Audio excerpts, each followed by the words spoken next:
Blood वगैरह है तो विद घटना थी। जमशेदपुर के लिए बिल्कुल रोंगटा खड़ा करने वाला यह जुर्म था। सन 1999 में झारखंड के जमशेदपुर शहर की टेल्को कॉलोनी में शुभेंदु भौमिक नाम के एक व्यक्ति का परिवार रहा करता था। खास तौर से यह कॉलोनी इंडस्ट्रियल एम्प्लॉय के लिए ही बनाई गई थी और जो भी एम्प्लॉय अपने घर से दूर रहकर इस इंडस्ट्रियल एरिया में काम करते थे वह लोग इसी टेल्को कॉलोनी में रहते थे, जिसकी वजह से भौमिक परिवार भी इसी कॉलोनी में रहा करता था। इस परिवार में टोटल 5 सदस्य थे।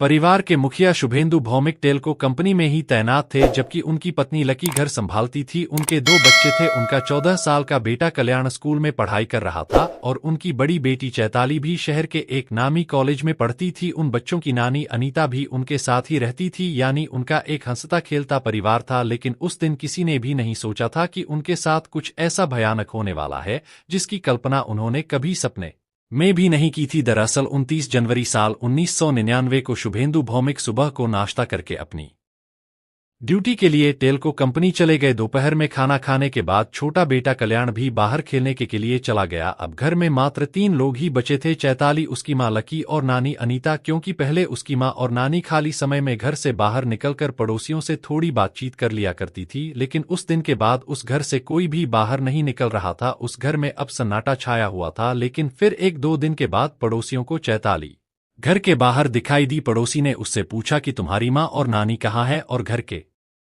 बाकी लोग भी कई दिनों से दिखाई नहीं दे रहे हैं। इस पर चैताली ने उन्हें बताया कि घर के सभी लोग किसी रिश्तेदार के यहाँ शादी में गए हुए हैं। इतना कहने के बाद चैताली वापस घर के अंदर चली गई। इसके बाद कुछ दिनों तक तो चैताली दिखाई दी, लेकिन फिर अचानक चैताली भी गायब हो गई। पड़ोसियों ने 29 जनवरी को आखिरी बार इस परिवार को देखा था। इसके बाद किसी को भी भौमिक परिवार का कोई भी सदस्य दिखाई नहीं दिया। रिश्तेदार, पड़ोसी और दूसरे लोग भी इस बात को लेकर परेशान थे कि आखिर यह पूरा परिवार कहाँ गायब हो गया। उधर लको कंपनी के लोग भी शुभेंदु को तलाश कर रहे थे, क्योंकि वह 6 महीनों से काम पर नहीं आए थे। कंपनी के लोग जब भी टेल्को इलाके में उनके घर जाते तो वहां पर उन्हें हमेशा ताला लगा हुआ मिलता था, यानी उन्हें भी शुभेंदु के बारे में कोई जानकारी नहीं मिल पा रही थी। और फिर थक हार कर टेल्को कंपनी के लोगों ने भी शुभेंदु को ढूंढना बंद कर दिया। इधर शुभेंदु के पड़ोसियों को भी थोड़ा अजीब लग रहा था कि इतने दिनों से इस घर का कोई भी मेंबर दिखाई क्यों नहीं दिया। लेकिन चैताली ने गायब होने से पहले उन्हें बताया था कि घर के सभी लोग किसी रिश्तेदार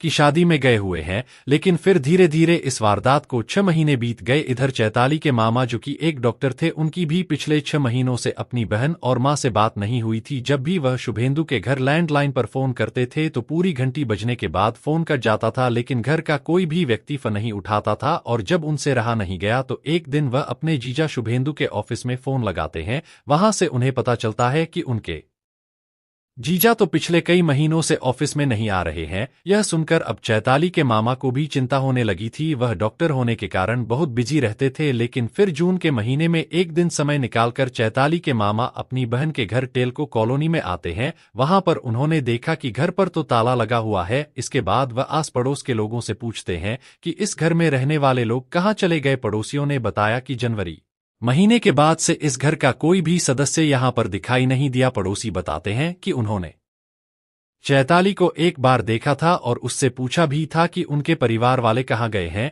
इस पर उसने कहा था कि सभी लोग किसी रिश्तेदार की शादी में गए हैं। उस समय केवल चैताली ही घर में अकेली रहती थी। फिर कुछ दिनों के बाद वह भी घर पर ताला लगाकर कहीं चली गई। मामा जी को यह बात थोड़ी अजीब लगी, क्योंकि पिछले 7 या 8 महीनों में उनके किसी भी रिश्तेदार के घर शादी नहीं हुई थी और न ही उन्हें कोई इन्विटेशन मिला था। अपने जीजा और बहन के इस तरह गायब हो जाने के कारण चैताली के मामा परेशान हालत में इधर उधर टहल रहे थे। वो टहलते टहलते उस घर के पिछले वाले हिस्से में पहुंच गए, जहां पर शौचालय का सेप्टिक टैंक बना हुआ था। उस सेप्टिक टैंक को 2 या 3 ढक्कन से बंद किया गया था ताकि जरूरत पड़ने पर उनकी सफाई कराई जा सके। लेकिन जब मामा की नजर उनमें से एक ढक्कन पर पड़ी तो वह चौंक गए, क्योंकि वह ढक्कन पूरी तरह से सीमेंट से सील किया गया था। लेकिन बाकी के ढक्कन सेप्टिक टैंक के ऊपर रखे हुए थे। हालांकि मामा जी पहले भी इस घर पर आते रहते थे, लेकिन इससे पहले कभी भी उन्होंने इस ढक्कन को ऐसे नहीं देखा था। इसलिए चैताली के मामा को उस सेप्टिक टैंक पर कि ये प्लास्टर को देखकर कुछ शक होने लगा था। इसके बाद वह तुरंत नजदीकी पुलिस स्टेशन में जाते हैं और 5 लोगों की गुमशुदगी की रिपोर्ट दर्ज कराते हैं। इधर पुलिस भी यह सुनकर हैरान रह गई कि अचानक यह पूरा का पूरा परिवार कहाँ गायब हो गया। खैर, इस वारदात के बारे में पता चलते ही पुलिस तुरंत घटनास्थल पर पहुंचती है।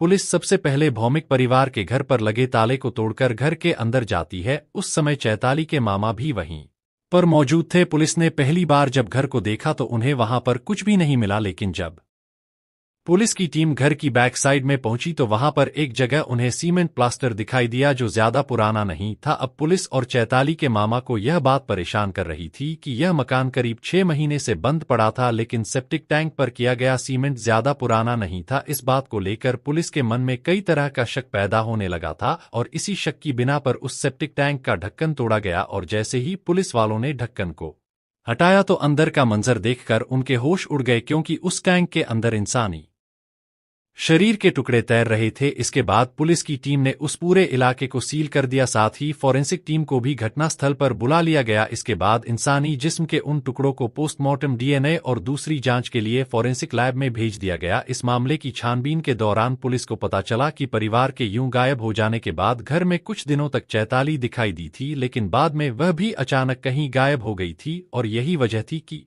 पुलिस को चैताली पर भी शक हो रहा था। पुलिस का यह शक तब और भी पुख्ता हो गया था जब सेप्टिक टैंक से मिले इंसानी अंगों के टुकड़ों की जांच रिपोर्ट सामने आई। रिपोर्ट के अनुसार सेप्टिक टैंक में मिले इंसानी जिस्म के टुकड़े 4 अलग अलग लोगों के थे। वह लोग सोचते हैं कि घर में तो 5 लोग रहते थे, लेकिन सेप्टिक टैंक से मिलने वाले टुकड़े केवल 4 लोगों के ही थे और इसका मतलब था कि इस घर का एक मेंबर अभी भी जिंदा था और वह चैताली ही हो सकती थी, क्योंकि पड़ोसी को आखिरी बार वही दिखी थी। बाकी के 4 लोग तो पहले ही घर से गायब हो चुके थे। इसके बाद पुलिस गुमशुदगी की रिपोर्ट को कत्ल की रिपोर्ट में बदल देती है और आगे की इन्वेस्टिगेशन शुरू कर देती है। फॉरेंसिक टीम शुभेंदु भौमिक के घर की हर एक चीज की अच्छी तरह से जांच करती है। फिंगरप्रिंट भी उठाए जाते हैं, लेकिन जांच का हर एक एंगल केवल चैताली पर ही आकर खत्म होता था। इसके बाद उनके पड़ोसियों से भी पूछताछ की जाती है। पड़ोसियों से पूछताछ के दौरान पता चलता है कि चैताली का एक लड़के के साथ अफेयर चल रहा था और उस लड़के का नाम था रिजवान। यह खबर सुनने के बाद अब पुलिस को रिजवान नाम के उस लड़के पर भी शक होने लगा था। रिजवान के बारे में छानबीन करने पर पता चला कि वह स्टेट लेवल का क्रिकेटर था। वह रणजी ट्रॉफी भी खेल चुका था। उस समय लोग उसे खेलते हुए देखकर कहते थे कि एक दिन वह बहुत बड़ा प्लेयर बनेगा। चैताली की दोस्ती उसी रिजवान के साथ हो गई थी, हालांकि उनके घर वाले इस रिश्ते का विरोध करते थे। इन सब बातों से पुलिस का शक अब यकीन में बदल गया था कि इस कत्ल में रिजवान का हाथ जरूर है। इसके बाद पुलिस तुरंत चैताली और रिजवान की तलाश में जुट गई, लेकिन कमाल की बात यह थी कि पुलिस उन दोनों को अरेस्ट ही नहीं कर पाई थी। लेकिन फिर थोड़े दिनों के बाद कुछ ऐसा हुआ जिसे देखकर पुलिस भी हैरान रह गई। दरअसल जिस चैताली और उसके पार्टनर को पुलिस तलाश कर रही थी, वो दोनों खुद ही पुलिस स्टेशन जा पहुंचे और उन्होंने पुलिस के सामने सरेंडर कर दिया। चैताली ने पुलिस को बताया कि घर के 4 सदस्यों का कातिल कोई और नहीं बल्कि वह खुद ही थी, यानी उसी ने ही अपने माता पिता, भाई और नानी का कत्ल किया था। इसके बाद पुलिस कोर्ट से परमिशन लेती है और उनसे कड़ाई से पूछताछ शुरू करती है। पूछताछ के दौरान इस जन अपराध की एक ऐसी सच्चाई सामने आई जिसे सुनकर आज भी लोगों के दिल दहल जाते हैं। दरअसल चैताली बचपन से ही खुली सोच रखने वाली लड़की थी। उसके मन में जो भी आता था वो वही करती थी। हालांकि माँ बाप उसे मना भी करते थे, लेकिन वह उनकी एक नहीं सुनती थी। चैताली जमशेदपुर के सेक्रेड हार्ट कन्वेंशन स्कूल में पढ़ती थी, लेकिन पढ़ाई में उसका मन बिल्कुल भी नहीं लगता था। चैताली के स्कूल के पास ही एक क्रिकेट स्टेडियम भी था। उस स्टेडियम में कई नेशनल और इंटरनेशनल मैच भी खेले गए हैं। वहां पर क्रिकेटर्स प्रैक्टिस करने के लिए भी आते थे। ज्यादातर स्टेट लेवल के क्रिकेटर ही वहां पर आते थे। चैताली को भी क्रिकेट देखने का बहुत शौक था। वह अक्सर स्टे में क्रिकेट मैच देखने के लिए आती थी। साल 1998 में एक स्टेट लेवल का क्रिकेटर रिजवान खान भी उसी स्टेडियम में प्रैक्टिस किया करता था। वह अच्छा खिलाड़ी था। इधर चैताली भी स्टेडियम में आती रहती थी और रिजवान भी यहीं पर प्रैक्टिस करने के लिए आता था। चैताली उसको प्रैक्टिस करते हुए देखती रहती थी और उसी दौरान चैताली को रिजवान से प्यार हो गया। इसके बाद चैताली ने रिजवान से बात करनी शुरू कर दी। धीरे धीरे उन दोनों में दोस्ती हो गई और फिर आगे चलकर रिजवान को भी चैताली से प्यार हो गया। वह दोनों प्यार में इतने आगे निकल चुके थे कि बात शादी तक आ गई थी, लेकिन चैताली की उम्र उस समय शादी के लायक नहीं थी और रिजवान का करियर भी अभी शुरू ही हुआ था। चैताली के घर वालों को रिजवान और उसके बारे में बिल्कुल भी पता नहीं था। इधर समय के साथ उन दोनों का प्यार इतना बढ़ गया और वह दोनों एक दूसरे के इतने करीब आ गए कि चैताली प्रेग्नेंट हो गई। इसके बाद उन दोनों ने कोर्ट में जाकर कोर्ट मैरिज कर ली। हालांकि यह बात भी चैताली और रिजवान के घर वालों को पता नहीं चली थी और ना ही उन्होंने अपने घर वालों को इस बारे में बताया था। लेकिन चैताली जानती थी कि प्रेगनेंसी वाली बात को वह अपने घर वालों से ज्यादा दिनों तक नहीं छुपा सकती है। इसलिए एक दिन चैताली ने मौका पाकर अपनी मां को सारी बात बता दी। यह बात सुनने के बाद उनके घर में बवाल मच गया। चैताली के माता पिता उसको बहुत डांटते हैं और उसे समझाते हैं कि हम लोग किसी भी कीमत पर उस लड़के को अपने घर का दामाद नहीं बनाएंगे। साथ ही उन्होंने चैताली को धमकी देते हुए कहा था कि अगर तुमने उस लड़के से शादी की तो हम तुम्हें अपनी जायदाद से बेदखल कर देंगे। इन बातों से चैताली का दिमाग खराब हो गया। उसे अब अपने ही घर के लोग दुश्मन नजर आने लगे थे। हालांकि माँ बाप उसे सही रास्ते पर लाने की कोशिश कर रहे थे, लेकिन चैताली ने उन सारी बातों को उल्टा ले लिया था। इसके बाद जब घर का माहौल थोड़ा शांत हुआ तो चैताली ने मौका पाकर रिजवान से फोन पर बात की और उसको अपने ही परिवार को मारने के लिए तैयार कर लिया। रिजवान भी चैताली की बातों में आ गया और वह भी इस जघन्य अपराध के लिए तैयार हो गया। इसके बाद उन दोनों ने मिलकर प्लान बनाना शुरू कर दिया कि आखिर इस घटना को अंजाम कैसे दिया जाए। और फिर 29 जनवरी का दिन आया। उन दिनों सर्दियों का मौसम था। दोपहर करीब 1:30 बजे का समय था। शुभेंदु भौमिक अपने काम पर यानी कंपनी गए हुए थे। उनका बेटा कल्याण भी घर से बाहर था। घर में केवल शुभेंदु की पत्नी लकी, बेटी चैताली और उनकी बुजुर्ग सास अनिता मौजूद थी। हर रोज की तरह उस दिन भी दोपहर में खाने के बाद बुजुर्ग नानी ऊपर की मंजिल यानी फर्स्ट फ्लोर पर अपने कमरे में आराम करने चली गई। इधर चैताली की मां लकी भी घर के काम में बिजी थी, लेकिन ऐसा लग रहा था जैसे चैताली कुछ बेचैन हो, मानो वह किसी का इंतजार कर रही हो। लेकिन जब उसकी मां घर के काम में बिजी थी, उसी दौरान चैताली चुपचाप अपने घर के दरवाजे पर जाकर खड़ी हो गई। वह लगातार रास्ते पर नजरें जमाए बैठी थी। वह किसी का इंतजार कर रही थी। फिर कुछ देर बाद उसका इंतजार खत्म हुआ और एक लड़का उसके सामने आकर खड़ा हो गया। वह लड़का कोई और नहीं बल्कि रिजवान ही था। पहले तो उन दोनों ने वहां खड़े होकर दबी आवाज में कुछ बातें की। इसके बाद चैताली ने उसे पकड़कर अपने घर के अंदर खींच लिया और फिर जल्दी से दरवाजे को बंद कर दिया। इधर चैताली की मां को इस बात की बिल्कुल भी भनक नहीं लगी, जबकि उसकी नानी तो पहले ही ऊपर अपने कमरे में सो रही थी। इसके बाद चैताली रिजवान को अपने साथ लेकर फर्स्ट फ्लोर पर बने उस कमरे में पहुंची जहां उसकी नानी सो रही थी। उन दोनों को ऊपर जाते समय भी किसी ने नहीं देखा था। अब चैताली और रिजवान नानी के कमरे में आ चुके थे। नानी गहरी नींद में सो रही थी। तभी अचानक वह दोनों नानी पर टूट पड़े। पहले तो उन दोनों ने नानी का मुंह और नाक दबा दिया, जिससे वह तड़पने लगी। उसकी आवाज भी ना निकल सकी और दम घुटने की वजह से उनकी मौत हो गई। उनका जिस्म ठंडा पड़ चुका था। इसके बाद उस लाश को ठिकाने लगाने की बारी थी। इसके लिए चैताली और रिजवान ने मिलकर एक तेजधार हथियार से नानी की लाश के कई टुकड़े कर डाले और फिर उन टुकड़ों को बेड की चादर में बांधकर एक कोने में रख दिया। फिर उन्होंने कमरे में फैले हुए खून को साफ किया। इसके बाद वो दोनों थोड़ा रिलैक्स होते हैं और फिर वो दोनों उस कमरे से बाहर निकल जाते हैं। अब वो दोनों उस कमरे का रुख करते हैं जहां चैताली की मां लकी मौजूद थी। पहले चैताली कमरे के अंदर जाती है, उसके पीछे पीछे रिजवान भी अंदर चला जाता है। चैताली की मां भी उस समय आराम कर रही थी, लेकिन इससे पहले कि वह कुछ समझ पाती या संभल पाती, चैताली और रिजवान ने उनका गला दबाकर उन्हें भी मौत की नींद सुला दिया। इसके बाद उन दोनों ने उसकी लाश के साथ भी वही किया जो उन्होंने नानी की लाश के साथ किया था, यानी लाश के टुकड़े टुकड़े कर दिए। फिर उन दोनों ने उस लाश के टुकड़ों को बांधकर एक तरफ रखा और फिर वहां से भी खून के निशान मिटा दिए। चैताली बड़ी ही बेरहमी से पहले अपनी नानी और अब अपनी मां को भी मौत के घाट उतार चुकी थी। अब तक भौमिक परिवार के घर में 2 कत्ल हो चुके थे, लेकिन चैताली और रिजवान अभी भी कुछ करने की तैयारी में थे। अब वह दोनों वापस नानी के कमरे में आ चुके थे, यानी वो दोनों फिर से फर्स्ट फ्लोर पर बने कमरे में आ गए थे। ऐसा लगता था जैसे रिजवान वहां से जाना ही नहीं चाहता था। चैताली भी उसके साथ बहुत खुश लग रही थी। उसका बर्ताव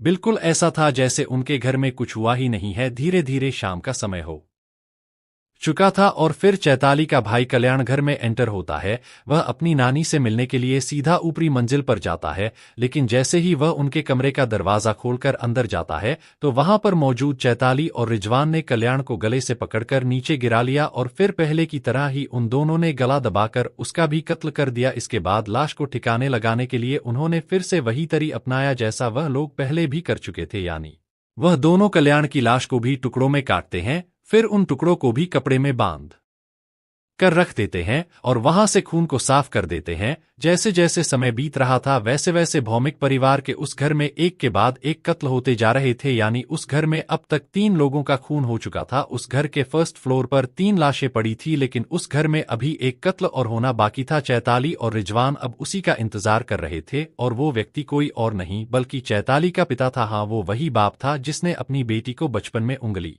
पकड़कर चलना सिखाया था, लेकिन आज उसी बेटी ने पूरा परिवार खत्म कर दिया था। दिन ढल चुका था, रात होने को आई तो शुभेंदु भौमिक भी कंपनी से काम निपटा कर अपने घर लौट आए। जब वो घर आए तो उस समय दरवाजा बंद तो था लेकिन लॉक नहीं था। घर में आहट होने से चैताली को पता चल गया था कि उसके पिता घर पर आ चुके हैं, क्योंकि वह दोनों तो शुभेंदु के आने का ही इंतजार कर रहे थे। इससे पहले कि शुभेंदु फर्स्ट फ्लोर पर जाते चैताली अचानक उनके सामने आकर खड़ी हो गई और तभी पीछे से रिजवान भी आ गया। उसने शुभेंदु भौमिक को पीछे से पकड़कर बिस्तर पर गिरा दिया। इसमें चैताली भी उसका बराबर साथ दे रही थी। चैताली पर तो जैसे खून सवार था। उन दोनों ने पहले की तरह ही गला दबाकर शुभेंदु का भी कत्ल कर दिया और फिर तेजधार हथियार से वार करके लाश के टुकड़े टुकड़े कर दिए। अब भौमिक परिवार के 5 लोगों में से 4 का कत्ल हो चुका था। उनके घर में मौत का सन्नाटा छाया हुआ था। इसके बाद उन चारों लाशों के टुकड़ों को ठिकाने लगाने की बारी थी। चैताली और उसके साथी ने मिलकर प्लान बनाया कि इन सभी लाशों को घर के पीछे बने सेप्टिक टैंक में डाल देते हैं। इसके बाद उन दोनों ने ऐसा ही किया।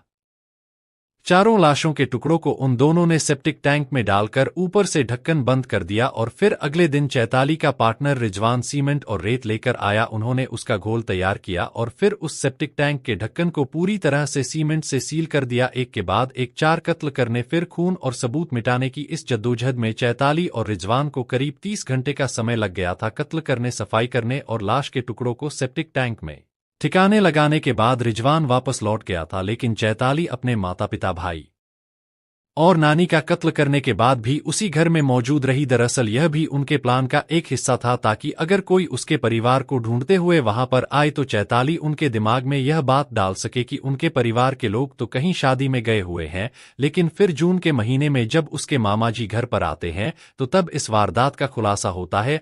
पुलिस के मुताबिक छानबीन और तहकीकात में साफ हो गया था कि इस सामूहिक कत्ल की साजिश खुद चैताली ने ही रची थी। इसके बाद चैताली और रिजवान को जेल भेज दिया गया, लेकिन यह मामला जमशेदपुर सेशन कोर्ट में चलता रहा और फिर 1.5 साल बाद यानी 13 मार्च 2001 को सेशन कोर्ट ने इस केस को rarest of the rare case मानकर उन दोनों को फांसी की सजा सुना दी। इसके बाद चैताली और रिजवान ने सेशन कोर्ट के इस फैसले को हाई कोर्ट में चुनौती दी और 31 जनवरी 2003 को झारखंड हाई कोर्ट ने सेशन कोर्ट के फैसले को बदलते हुए फांसी की सजा को उम्र कैद में बदल दिया था। इसके बाद उन दोनों ने सुप्रीम कोर्ट में भी याचिका दायर की, लेकिन सुप्रीम कोर्ट ने हाई कोर्ट के फैसले को बरकरार रखा और साल 2006 में सुप्रीम कोर्ट ने भी उन दोनों को उम्र कैद की सजा सुनाई थी। इसके बाद उन दोनों को हजारीबाग जेल भेज दिया गया था। फिर हजारीबाग जेल में ही चैताली ने एक बेटे को जन्म दिया। इसके बाद धीरे धीरे समय बीतता रहा और फिर 2 अक्टूबर साल 2018 आ गया और यही वह दिन था जब चैताली और रिजवान दोनों जेल से रिहा हो गए थे। अब तो उन दोनों का बेटा भी काफी बड़ा हो चुका है,